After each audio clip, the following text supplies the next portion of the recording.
It's that time of year again. It's time to recap our planners and think about how we might want to change things for next year. Hi, I'm Amanda. You might know me as Amanda's Work, and I make art journaling content and planner stuff, but I don't talk about my planner that much. I kind of just do one video a year about it. So I'm just going to show you my planner and how I use it this year, and you might think that this might work for you.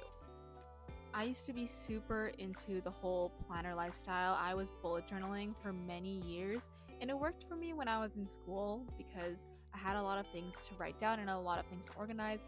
But nowadays, working as an artist, I don't need it in the same way that I do in the past. So let me just show you this planner. It's a Muji planner. It's really nice because it has the calendar set up at the beginning, and then it has this setup where it's like a weekly spread where it's like the days of the week on the left and then just a blank grid space on the right.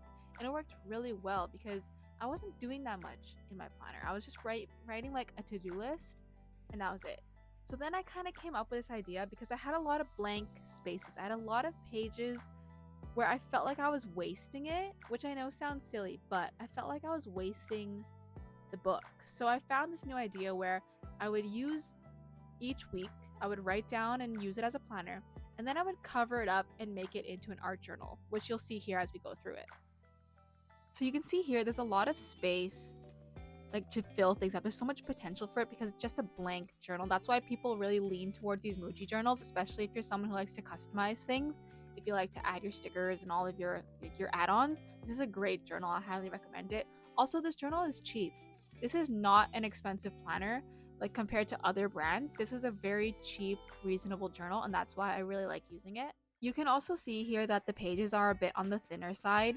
You can see like things are bleeding through and you can see the previous pages, but for me it didn't really matter that much because I was covering things up. If you're someone who likes to use like heavy Copic markers or like ink, this might not be the best journal for you because like I said, the pages are a bit thinner, but that's also what contributes to it being on the cheaper side. So you can see here that the majority of my pages, I was leaving half of them blank because I had nothing to put there, and I was basically just using it as a to-do list, which was working really well, and it's something that I'm still continuing to do. But here's the idea that I came up with. A lot of people actually do this. This is not a new thing. People do this all the time. But reusing your planner and also making it into an art journal is something that has really fit well for me because like I said, I always feel like I'm wasting my planner, but now I feel like I'm putting my planner to good use. I've been using this journal a lot to kind of play and test out new ideas, test out new products that I buy. If I buy some new paint, this is probably the first place that it's going to go because if it doesn't work out very well, if it doesn't look very good, who really cares? This is like kind of my messy planner, my messy book to put things in. And it's been working really well for me. I've been doing this probably for about, I want to say, maybe half of the year is when I started doing it, and it's really changed the game for me when it comes to my planner. Another thing that I've noticed is that I've spent a lot less time with my planner. When I was doing bullet journaling, I would spend a very long time like setting up my bujo spreads, making things look all aesthetic or whatever. But now I know that if I'm writing my to-do list on my planner, it's okay if it doesn't look that good because I'm going to be covering it up. I'm going to be making art out of it. And I feel like that's helped me to actually be productive. The whole reason why we have a planner is to organize our lives and to be productive. And I wasn't even doing that when I was bullet journaling. So having this idea with my planner, kind of having that idea of use the planner first to do what you need to do and then have fun with it, that mentality has really changed the game for me. Like I kind of used it as a way for like the art journaling part of this planner was like a treat for the end of the week. So if I finished my task that I had written down, I've done everything I needed to do. Now I get to play and now I get to cover it all up and make a journal page out of it. I know this is not for everyone because a lot of people like to have their planner as kind of memories and playing a story of what their year was like. But for me, it's been really a great way for me to change the game for it because I always felt very discouraged with my planners and my bullet journals because I felt like they weren't enough. I felt like they weren't like worthy of the other planners that are out there. But this has really encouraged me to actually use my planner in a way that actually benefits my life. And you can see here some of the pages, sometimes they're not even finished. I don't finish them. Sometimes they look a little bit wonky, but I feel like it's been a great way to just keep ideas flowing with me. It's like having another sketchbook, and I've been really happy with some of the pages.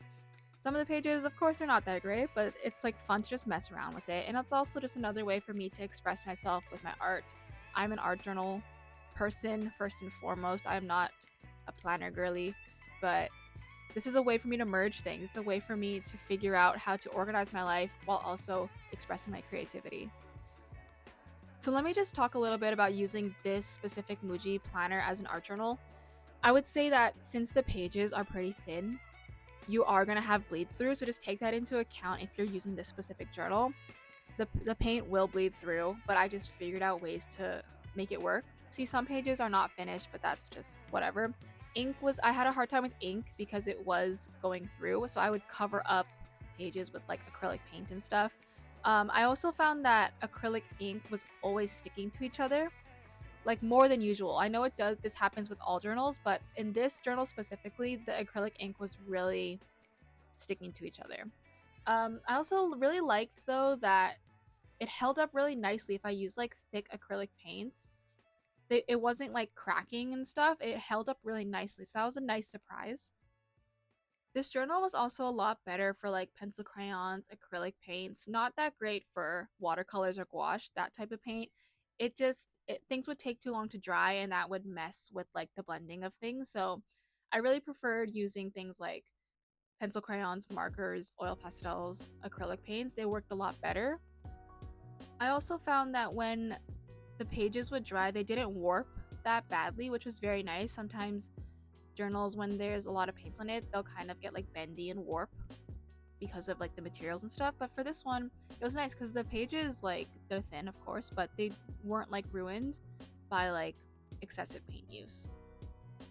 So the fact that this journal probably costs around like $7, it's an amazing journal because for the cost that you pay for it, for what it gives back, it's completely worth it. I would highly recommend this to anyone who's wanting to do this kind of idea because you want something to use that's not too expensive, that you can play around with, and that's why I really like this journal.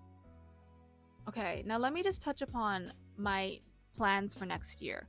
I picked up this planner for $2.50. I know, like, I tried to find another Muji planner, but here's the thing, Mujis are like getting harder to find. It's not easy to find nowadays. And this one was really easy. I picked it up at a Daiso. And yeah, $2.50. I mean, come on. I am a little bit worried about this one though because the pages are a lot more thinner. So I'm going to have to work around that. I don't know. I probably might use this for like a month or two and then go buy myself another planner that might work better. But I'm just going to try this one out and see where it takes me. I like it because it has, once again, the calendar setup like in the Muji planners. So you kind of have that yearly outlook that you can plan out. And then it has like a weekly setup. This one is a bit on the weaker side though because it's like the weeks have only one side. So there's 2 weeks on one page. There's no blank grid space like on the Muji planners. So I don't know how I feel about that yet.